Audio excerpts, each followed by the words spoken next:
David Silva datang, 3 pemain Barito Putra bisa terusir di bursa transfer Liga 1. Belum berhenti, Persebaya Surabaya incar ex-rekan Asnawi Mangkualam di Ansan Greeners. Marco Simic siap terbang ke Malang gantikan peran Gustavo Almeida di Arema FC. Hansa Muyama, bek Persija Jakarta yang kabarnya bakal balik perkuat Persebaya Surabaya. PSM Makassar datangkan bomber baru, top skor di Liga Brunei Darussalam. Catur Pamungkas siap comeback di laga kontra PSIS Semarang. Osvaldo Hai dikabarkan bakal reuni dengan Persebaya Surabaya.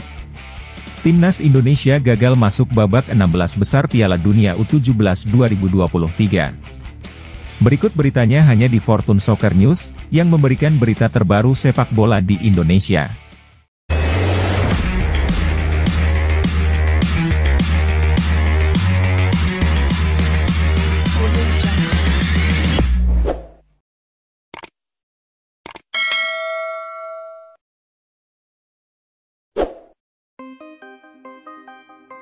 David Silva datang, 3 pemain Barito Putra bisa terusir di bursa transfer Liga 1.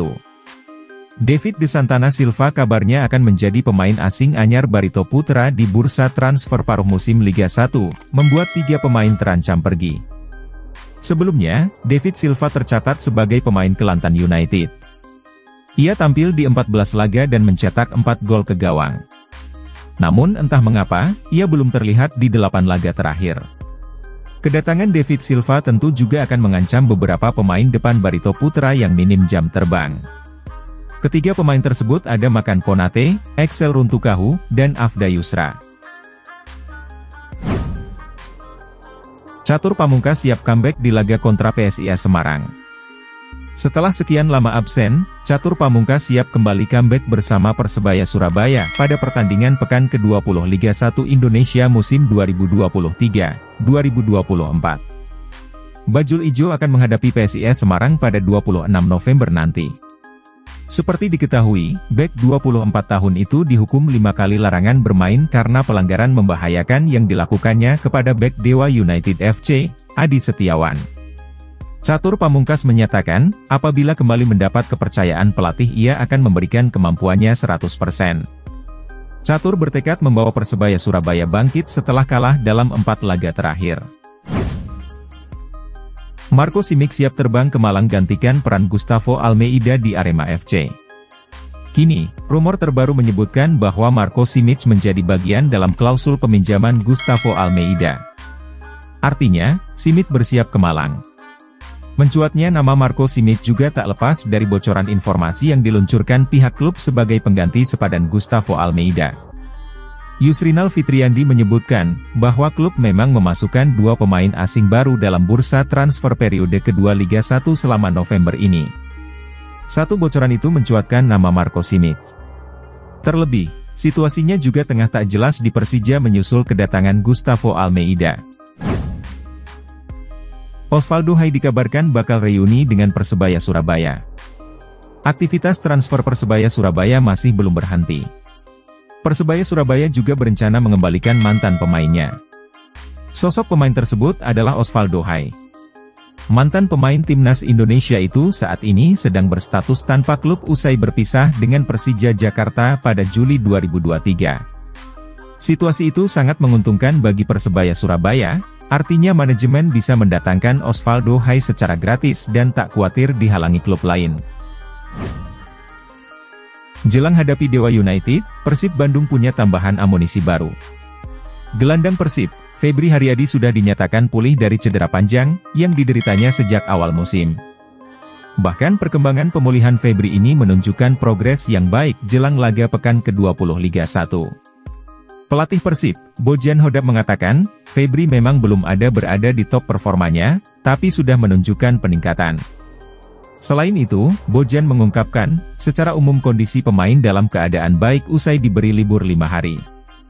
Ia menilai, sejauh ini pemain dalam keadaan siap menatap laga kontra Dewa United dalam jadwal Liga 1 musim 2023-2024, pada 26 November mendatang. Timnas Indonesia gagal masuk babak 16 besar Piala Dunia U17 2023. Timnas sepak bola Indonesia usia 17 tahun gagal lolos masuk ke babak 16 besar. Kegagalan Timnas Indonesia U17 setelah kalah jumlah perolehan poin di babak penyisihan. Meksiko menang telak dari Venezuela hingga akhirnya Timnas Indonesia tersisih untuk maju babak 16 besar berikutnya. Kemenangan ini membuat Meksiko lolos sebagai pemegang tiket terakhir babak 16 besar Piala Dunia U17. Meksiko mengumpulkan 4 poin setelah memainkan 3 laga, unggul 2 angka dari Timnas Indonesia dan Korea Selatan. Hansa Muyama, bek Persija Jakarta yang kabarnya bakal balik perkuat Persebaya Surabaya. Kabar terbaru, Hansa Muyama dikaitkan dengan kepulangan ke Persebaya Surabaya. Dilirik laginya mantan pemain Persebaya Surabaya tersebut diakini untuk menambal lubang yang ada di Bajul Ijo seiring eksodus pemain lokal dari Bajul Ijo tengah masif-masifnya. Terbaru, Nuri Fasya hingga Brilian Aldama telah resmi dilepas oleh Persebaya Surabaya dengan status pinjaman di putaran kedua Liga 1 2023 ini. Hansa Muyama sendiri sempat membela Persebaya Surabaya sejak musim 2018, 2019 hingga 2020, 2021 sebelum hijrah ke Bayangkara FC, dan kini berseragam Persija Jakarta.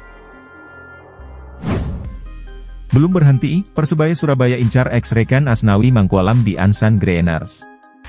Menurut rumor yang beredar, Persebaya Surabaya kini sudah menemukan calon penyerang sayap yang akan didatangkan di bursa transfer pemain Liga 1. Pemain tersebut adalah penyerang sayap asal Brazil, Robson Duarte. Diketahui Robson saat ini sedang berkarir di kompetisi Liga Korea. Meski belum pernah berkarir di Indonesia, namun penyerang sayap asal Brazil ini merupakan ex-rekan Asnawi Mangkualam di Ansan Greeners. PSIS Semarang tertarik satu pemain Timnas Indonesia U17 yang tampil di Piala Dunia U17 2023. PSIS Semarang sudah mendapat satu pemain Timnas Indonesia yang tampil di Piala Dunia U17 2023. CEO PSIS membocorkan ada pemain Timnas yang masuk bidikan dan ada peluang diumumkan di bursa transfer paruh musim. Yoyok Sukawi mengatakan PSIS sudah mendapatkan satu pemain Timnas Indonesia. Menurut Yoyok, ada klub-klub Liga 1 yang sudah memantau bakat dan potensi para pemain yang tampil di Piala Dunia U17 2023. Pemantauan hanya dilakukan untuk merekrut pemain potensial dari Timnas Indonesia U17 saja. Bruno Mota jadi rebutan klub Liga 1, sang pemain malah tebar kode. Pemain asal Brazil, Bruno Mota jadi sorotan penggemar sepak bola di Indonesia. Hal ini lantaran aksi tebar kode di sosial media yang membuat para penggemar bingung. Awalnya, Bruno Mota adalah pemain yang diincar Arema FC untuk gantikan Gustavo Almeida yang hengkang. Jika melihat dari peluang bergabungnya ke klub Indonesia, hal ini sangat dimungkinkan. Pasalnya, Bruno Mota memiliki akhir kontrak hingga 2024. Sehingga peluang Arema FC mendapatkan tanda tangan Bruno Mota terbuka lebar. Risto Vidakovic tertantang bawa PSS Sleman perbaiki posisi di klasemen Liga 1. Pelatih anyar PSS Sleman, Risto Vidakovic, merasa tertantang untuk memperbaiki posisi Super Elja di klasemen Liga 1. Saat ini, PSS Sleman memang masih berkutat di papan bawah klasemen sementara Liga 1, yakni peringkat ke-14 dengan torehan 20 poin hasil dari 4 menang, 8 imbang dan 7 kekalahan. Keberanian dan optimisme mantan pemain Real Betis ini menerima jabatan pelatih kepala di PSS Sleman didasarkan pada pengalaman kerjasama sebelumnya dengan para penggawa Laskar Sembada. Risto sebelumnya pernah menukangi Borneo FC Samarinda dan beberapa pemainnya saat itu yakni Wahyudi Haisi, Nurdiansyah dan Jonathan Bustos saat ini berseragam Super Elja. PSM Makassar datangkan bomber baru, top skor di Liga Brunei Darussalam. PSM Makassar memperkuat lini depan dengan merekrut Amir Hamzah. Sang penyerang ini dikontrak hingga akhir musim Liga 1. Hadirnya Amir menambah pilihan Bernardo Tavares untuk di lini depan. Sebelumnya, Juku Eja sudah memiliki Victor Mansaray, Adilson Silva, Ricky Pratama, Ze Paulo, dan Andi Harjito. Dalam persaingan di lini depan Amir optimis bisa menembus skuad utama. Amir Hamzah sebelumnya bermain di Liga 1 Brunei Darussalam memperkuat Rimba Star. Tentunya hadirnya Amir Hamzah di PSM Makassar dapat menjadi pelapis Victor Mansaray. Sulit cari pemain anyar, Rans Nusantara gaet pemain lewat jalur trial. Rans Nusantara FC memastikan akan menambah pemain baru pada bursa transfer paruh musim BRI Liga 1. Saat ini klub berjulukan The Prestige Phoenix itu tengah melakukan seleksi. Bukan merekrut pemain berlabel bintang, Rans Nusantara FC akan mendatangkan amunisi anyar lewat jalur trial. Hal ini disampaikan oleh sang pelatih kepala Eduardo Almeida. Arsitek asal Portugal itu mengungkap alasan menggelar seleksi pemain. Menurut dia, mendatangkan pemain pada bursa transfer paruh kedua tidaklah mudah.